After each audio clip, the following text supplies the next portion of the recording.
One parent called ABA the thing that taught her nonverbal child to communicate for the first time. One autistic adult called it the thing that taught him to hate his own body. They are both talking about the same therapy. And the fact that both of those things can be true at the same time is exactly why this is the most divisive conversation in the autism world right now. Applied behavior analysis is the most widely used therapy for autistic children. It works by breaking behaviors down into small steps, reinforcing the ones that are considered desirable, and reducing the ones that are not. It is covered by most insurance.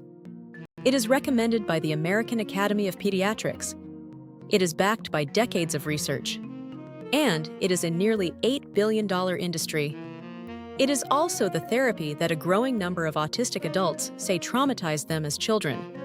Here is what supporters say.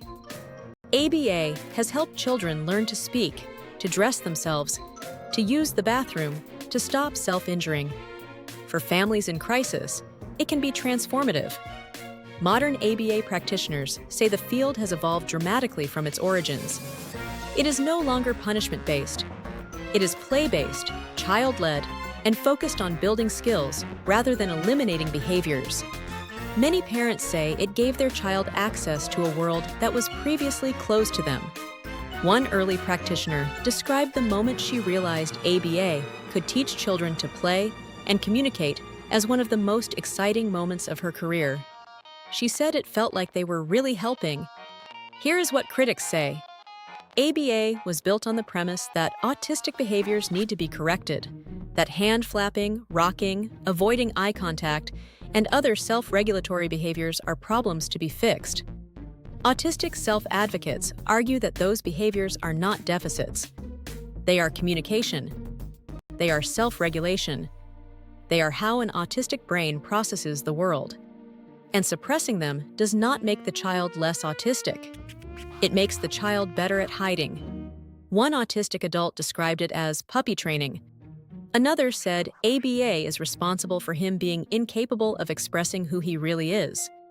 Another man who went through ABA for 10 years as a child says he now lives with complex PTSD. He still compulsively searches for the nearest exit every time he enters a room.